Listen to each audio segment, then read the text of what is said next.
10 anos após a nossa estreia aqui no YouTube, estamos refazendo nossos vídeos de maior sucesso com a série Não Erre Mais.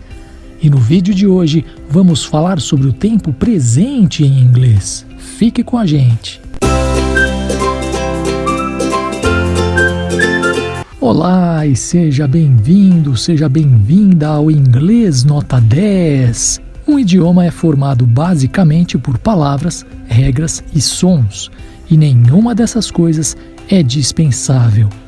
Com relação à estrutura, qualquer pessoa, para se comunicar minimamente bem em um idioma, precisa conhecer 3 tempos verbais: o presente, o passado e o futuro. No caso do inglês especificamente, há também um tempo chamado condicional, que abordaremos em um vídeo futuro. Temos aqui na tela a estrutura elementar geral da língua inglesa. Não é difícil, mas muita gente erra porque não sabe exatamente quando e como usar. É por isso que vamos abordar cada caso em 4 vídeos. No vídeo de hoje, vamos falar do tempo presente. Em inglês, do mesmo modo que em português, há 2 formas de expressarmos situações presentes. A primeira é falando sobre coisas cotidianas que se repetem, como, por exemplo, eu gosto de pizza, as quais eu vou chamar de fatos. A segunda forma é falando sobre coisas que estão acontecendo neste momento, como no caso da frase você está assistindo esta aula. Vejamos cada um dos casos. Vamos primeiro falar dos fatos presentes, ou seja, aquelas situações cotidianas que se repetem. Esse tipo de presente se subdivide em 2 estruturas diferentes. Quando usamos o verbo ser ou estar, que em inglês é be, ou quando usamos outros verbos. Vamos ver como funciona quando queremos usar o verbo ser ou estar. Repare que ser ou estar são formas base que mudam quando acompanham uma pessoa. Eu não posso falar, por exemplo, eu ser, ou então eles estar. Cada pessoa admite uma forma específica desses verbos. Essas formas chamam-se conjugações.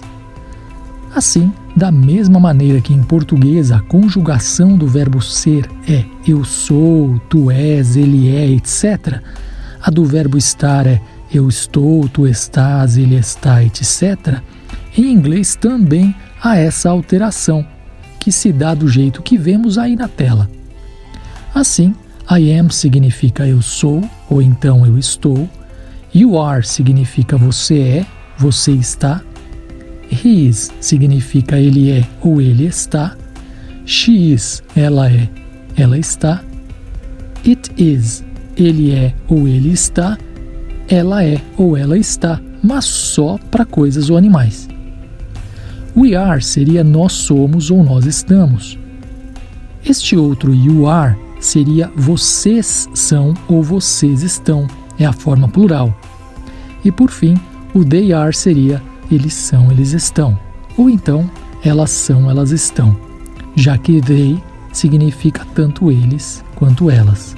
Isso tanto para pessoas quanto para coisas ou animais. Resumindo, essas formas em azul claro são formas do be, ou seja, são o verbo be estruturado para cada pessoa. Sempre que quisermos usar este verbo, devemos apresentá-lo na forma certa, com base na pessoa.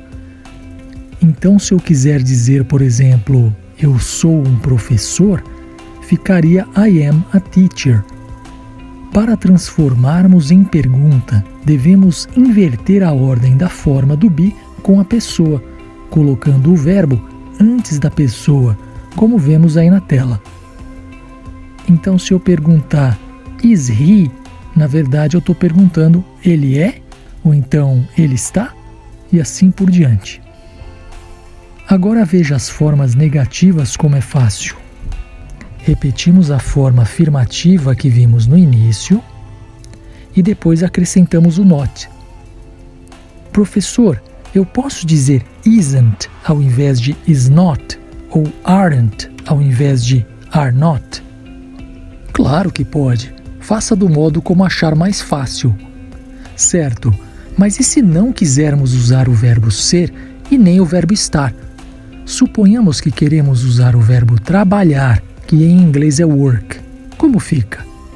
Bom, nesse caso é diferente e acho que é até mais fácil porque, basicamente, a forma permanece a mesma para todas as pessoas, com exceção das pessoas he, she ou it, quando o verbo leva um S. Repare que esse S não tem nada a ver com plural. É só o modo como o verbo é estruturado. Da mesma maneira que em português, se eu disser tu fazes, esse S do fazes não indica plural. É só a regra de como a coisa funciona. Então, I work seria eu trabalho. You work, você trabalha. He works, com S, ele trabalha. She works, ela trabalha. It works, ele trabalha ou ela trabalha, mas só para coisas ou animais, hein? We work, nós trabalhamos. You work, vocês trabalham. E they work, eles ou elas trabalham. Professor, mas eu posso usar work com it? Animal não trabalha? Claro que trabalha, pequeno gafanhoto, olha só. Agora vamos ver como transformamos em pergunta as frases com outros verbos. É fácil. Ao invés de invertermos a ordem como fizemos com as formas do be, neste caso devemos usar o do. Esse do não tem tradução. Ele apenas vai indicar que se trata de uma pergunta no presente com outros verbos. Só isso. A única coisa que você tem que lembrar é que para he, she e it, o do vira does, como vemos aí na tela. Mas por que isso acontece? É como se o S que usamos na forma afirmativa se juntasse ao do e formasse o does, tanto que aqui no verbo ele desaparece, tá vendo? Então memoriza isso. Perguntas no presente, quando uso verbos que não são o be, são formadas com do ou does, e o verbo permanece sempre igual, sem alterações.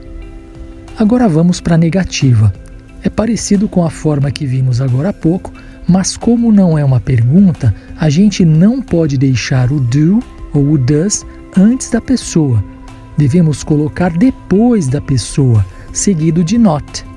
Professor, eu posso usar don't ao invés de do not? Pode, sem problema algum. Agora vamos trocar os verbos para você ver como fica tudo sempre igual e como o inglês é uma língua bem previsível.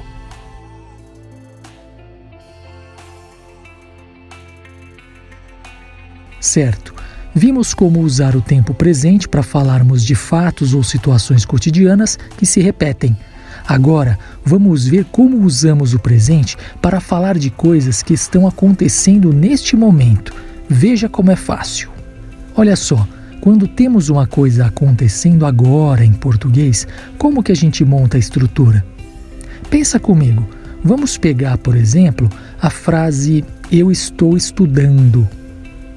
Bom, temos a pessoa, que é eu, o verbo estar, que aparece como estou, e logo em seguida o verbo estudar, mas ele termina com ando para virar estudando, certo? Em inglês é exatamente a mesma coisa. Qual o verbo estar em inglês mesmo? Isso, é o be. E como ele aparece quando está com a pessoa eu, você lembra? Ele se apresenta como I am. Temos então a pessoa e o verbo estar. Precisamos agora do verbo estudar, que em inglês é study. Mas é só isso? Não, porque senão fica eu estou estudo. Precisamos alterar o final, do mesmo modo como fizemos em português, para indicar que está acontecendo agora. E em inglês, isso é feito acrescentando o ing depois do verbo. Então, na verdade, ficaria I am studying. Eu estou estudando.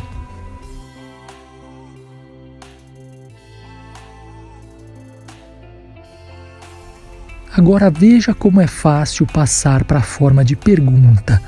Quando temos o verbo be, a estrutura dele prevalece, então a gente só troca de lugar com a pessoa, igual aprendemos antes, e o verbo com ing permanece. Agora vamos ver a negativa. Colocamos o not exatamente como a gente tinha visto antes. Vamos ver outros exemplos para você ver como a lógica permanece. Veja com o verbo go, que significa ir. Agora, com o verbo try, que é tentar.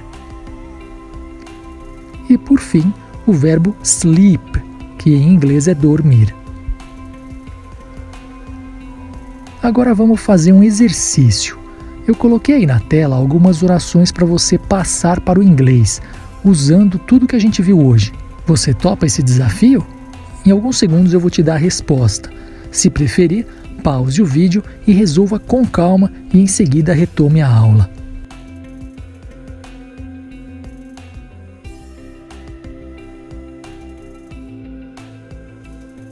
E aí, como você se saiu?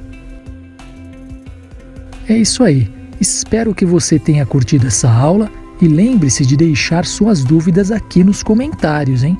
Se este vídeo ajudou você, compartilhe com seus amigos. Eu estou deixando esse arquivo que eu usei aqui na apresentação num link para você fazer o download logo aí embaixo na descrição do vídeo, tá? Te vejo na próxima, um abraço e até mais!